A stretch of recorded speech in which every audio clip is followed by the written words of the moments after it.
If you want to be respected, liked, and taken seriously, your actions matter more than anything. You see, I've spent years working with the top business owners and starting my own multi-million-dollar business. So I've seen firsthand the differences between the people who get respect versus those who get overlooked. So these are the 5 ways to make anyone respect you. First up is the big question. Do you want to be respected?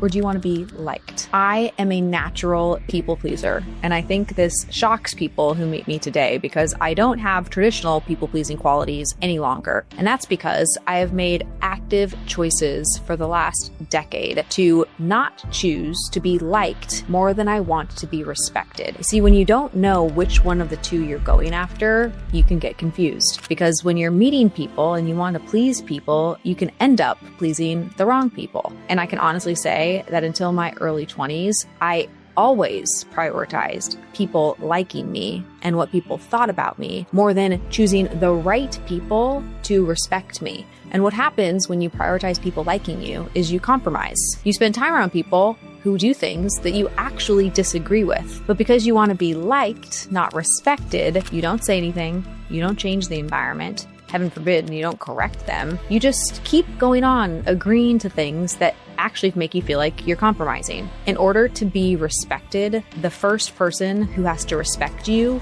is you. So when you think about who you spend your time with today, are you making compromises? Are you feeling like you have to make people happy or like they have to like you over the things that you know you need to do in order to respect yourself? When I first went to college, I wasn't really the partying type. However, the friends that I was hanging out with did like to party.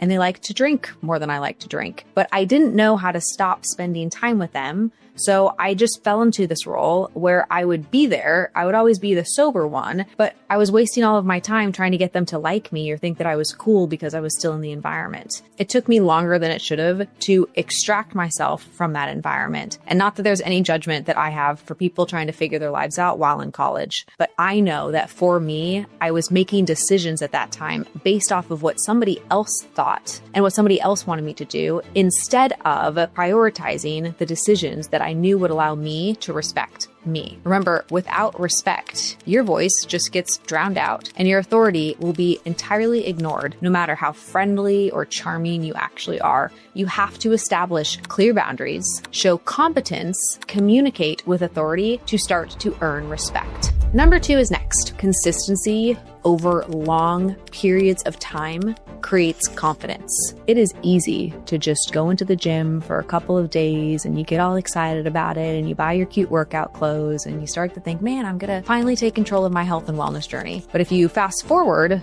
2 weeks and you're no longer in the gym, your confidence and your ability to stick to your word goes down. That is the exact same thing that happens with the people in your life when you tell them that you are going to show up for them and you are going to make it to dinner and you back out last minute because you don't feel like it, you don't want to, you don't feel good. You are not going to build confidence that you're the type of person that does what they say that they're going to do. So every decision that you make, whether it's consistent or inconsistent, is giving somebody an understanding of how much confidence they can have in you. Now, extrapolate this to the work that you do. Whether you're a team member or you own a business, when you say that you're going to get something done, do you do it by that time? When you say that you're going to follow up, do you actually follow up? You see, people learn by how you follow up, by how you show up over long periods of time if they can or can't count on you. I know instantly who I can and can't count on. And the people who I count on are the people who always follow up with me. And if they follow up with me consistently for 6 months, if they happen to miss something, I'm not that worried about it because I know by their actions that they are a consistent person. But if they sometimes follow up, sometimes don't follow up, sometimes do what they say they're going to do, sometimes they don't say what they're going to do,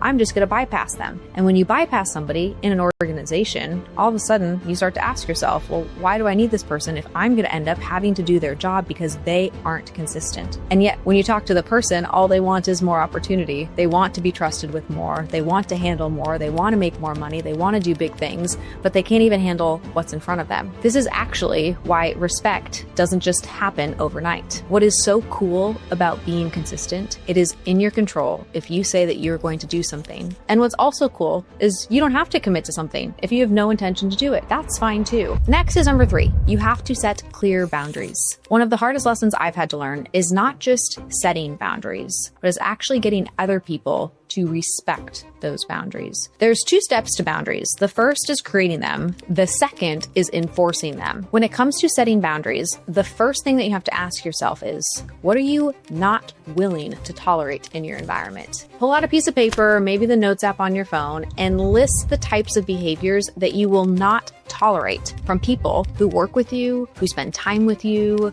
who are friends with you. What are the things that are absolute no's for you? From that list, you can then start to create the list of characteristics that you would expect of the greatest people who would come into your life. So you have a list of hard no's, but then you also have a list of this is what I would expect of the best people that might not even know who I am, to represent and bring into my life. Once you have that list, you then have to look at, how do I spend my time? And do I spend my time that's in alignment with this list? Because if you don't have great people in your life, it might be because you aren't living in the same value set as the people that you want to bring in your life. So of course, they're never going to want to spend time with you. When I first started wanting to spend time with Elena Cardone, I realized that if she hung out with me for a day, I would have to tell her and talk to her about things that I was interested in and things that I was doing. At the time, I wasn't working out consistently. I didn't hold myself accountable to goals that I was setting.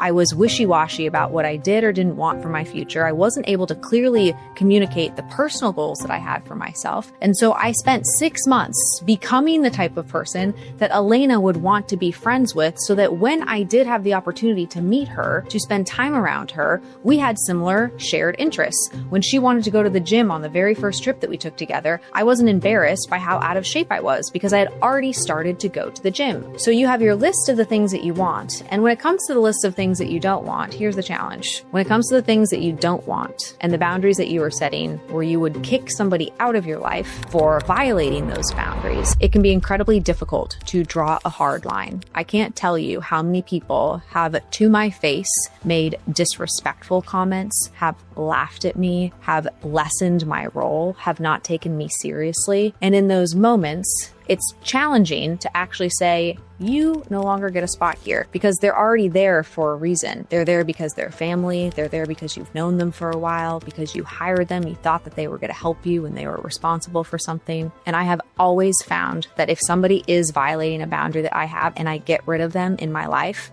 has never gotten worse.